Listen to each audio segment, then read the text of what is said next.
وهدى ورحمة للمؤمنين. اعوذ باللہ من الشیطان الرجیم، بسم اللہ الرحمن الرحیم۔ آج ہم پڑھیں گے آیت نمبر 43۔ یا مریم قنوتی، اے مریم تابعداری کر، لی ربی کی، اپنے رب کی۔ تو وہی غیبی آواز آئی ہے حضرت مریم کو، ایسے محسوس ہو رہا ہے جیسے اللہ تعالیٰ فرشتوں کے تھرو حضرت مریم سے کلام کر رہے ہیں۔ تو اب اللہ یہ حکم دے رہے ہیں حضرت مریم کو کہ حضرت مریم تابعداری کریں، اور قنوت کہتے ہیں پوری سعادت مندی کے ساتھ، توجہ خشوع کے ساتھ اللہ کی طرف جھک جانا۔ اور اللہ تعالیٰ کہہ رہے ہیں وَاسْجُدِي، اور سجدہ کر، وَارْكَعِي، اور رکوع کر، مع الراکعین، رکوع کرنے والوں کے ساتھ۔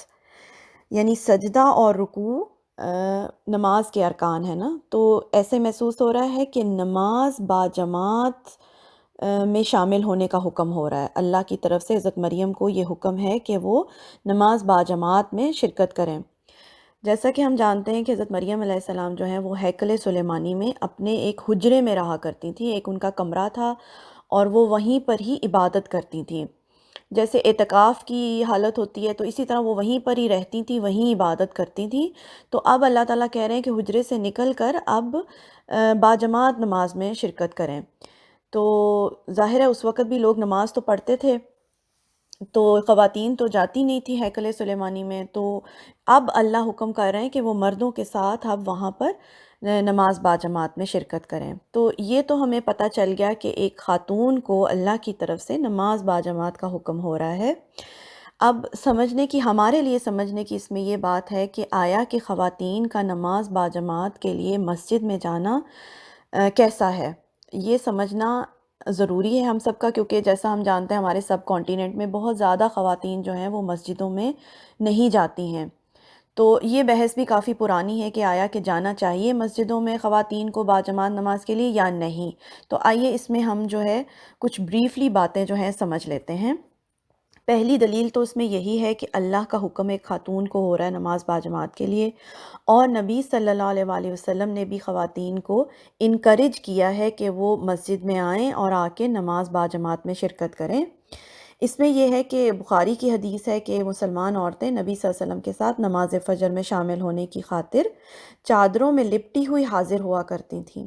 جب نماز سے فارغ ہو جاتی تو اپنے گھروں کو واپس آ جاتی، اور اندھیرے کے باعث کوئی بھی انہیں پہچان نہیں سکتا تھا۔ تو ایسی احادیث ہمیں ملتی ہیں جس میں نبی صلی اللہ علیہ وسلم انکریج کرتے ہیں۔ جیسے عیدوں کی نماز میں، عیدین جو ہیں ان کی نمازوں میں شرکت کے لیے نبی صلی اللہ علیہ وسلم نے تاکیداً حکم کیا ہے خواتین کو کہ وہ عیدگاہ آئیں۔ اور اس میں تو یہ بھی اتنا بھی حکم ہے کہ اگر وہ اپنے مخصوص ایام سے ہیں تب بھی تکبیرات میں اور دعا میں شامل ہونے کے لیے عیدگاہ پہنچیں۔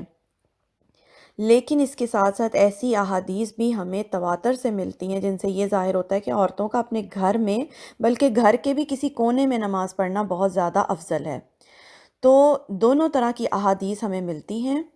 اس میں یہ ہے کہ عبداللہ بن عمر رضی اللہ عنہ سے مروی ہے کہ نبی صلی اللہ علیہ وسلم نے فرمایا اپنی عورتوں کو مسجد میں آنے سے مت روکو، لیکن ان کے گھر ان کے لیے زیادہ بہتر ہیں۔ تو اس سے ہمیں یہ پتہ چلتا ہے کہ جانے کی اجازت ہے، مگر خواتین کو کچھ شرائط کے ساتھ مسجدوں میں جانا چاہیے۔ عورتیں اگر جانا چاہیں تو ضرور جائیں، ان کو روکنا نہیں چاہیے، مگر وہی ہے کہ خواتین کچھ شرائط کے ساتھ مسجدوں میں جا کے باجماعت نماز ادا کریں گے۔ وہ شرائط جو ہیں ہم کچھ موٹی موٹی جو ہیں وہ سمجھ لیتے ہیں۔ دیکھیں جیسے آج کل رمضان ہے اور خواتین کو بہت زیادہ قرآن پاک جیسے نہیں یاد ہوتا ہے، تو قیام اللیل کرنا اور لمبا قیام کرنا، تراویح پڑھنا مشکل ہوتا ہے گھر میں۔ تو اس کے لیے یہ کہ خواتین مسجد میں جا سکتی ہیں، لمبا قیام کر سکتی ہیں۔ تو آئیے ہم پڑھتے ہیں کچھ وہ شرائط جن کے ساتھ خواتین مسجد میں جا سکتی ہیں۔ اس میں سب سے پہلی چیز یہ ہے کہ خواتین خود بھی اور دوسرے لوگوں کو بھی فتنے سے محفوظ رکھیں۔ ایسا نہ ہو کہ خواتین کا گھر سے نکلنا کسی فتنے کا باعث بنے۔ پہلی بات تو یہ ہے کہ آپ کے جو شوہر ہیں ان کی اجازت ہونی چاہیے، اور پھر یہ ہے کہ خواتین جو ہے وہ شرعی پردے میں ہوں، یعنی خواتین پورا مکمل شرعی پردہ کریں اور پھر وہ جائیں۔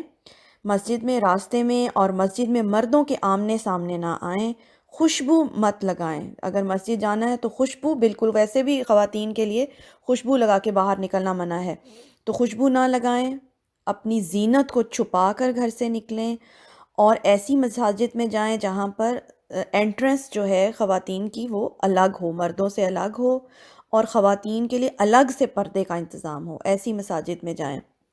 بعض مسجدوں میں ایک ہی انٹرنس ہوتی ہے، مردوں نے بھی وہیں سے داخل ہونا ہے، عورتوں نے بھی، تو اس میں یہ کہ آمنا سامنا ہونے کا خطرہ ہوتا ہے۔ بہتر ہے کہ ایسی مسجدوں میں جائیں جہاں پر انٹرنس بھی الگ ہو اور خواتین کے الگ سے انتظام کیا ہوا ہو، اور خواتین مردوں کے پیچھے کھڑی ہوں، یعنی مرد جو ہوتے ہیں وہ آگے ہوتے ہیں اور خواتین جو ہیں ان کی صف آخری ہوتی ہے۔ تو ایسی اگر سچویشنز ہیں اور آپ کے گھر سے آپ کو پرمیشن ہے، اور بچے جیسے بعض خواتین کے بچے بہت چھوٹے ہوتے ہیں، تو ایسے چھوٹے بچوں کو لے کے مسجد میں جانے سے یہ ہوتا ہے کہ بچے روتے ہیں اور دوسرے لوگ بھی آپ کی وجہ سے ڈسٹرب ہوتے ہیں، تو ایسے میں آپ کے گھر کی نماز افضل ہے۔ تو ہمیں دونوں طرح سے ہم نے پڑھ لیا کہ نبی صلی اللہ علیہ وسلم نے خواتین کو انکریج بھی کیا ہے، اور کچھ خاص مواقع پر خاص تاکید بھی کی ہے جانے کی، مگر خواتین کی نماز ان کے گھر میں افضل ہے۔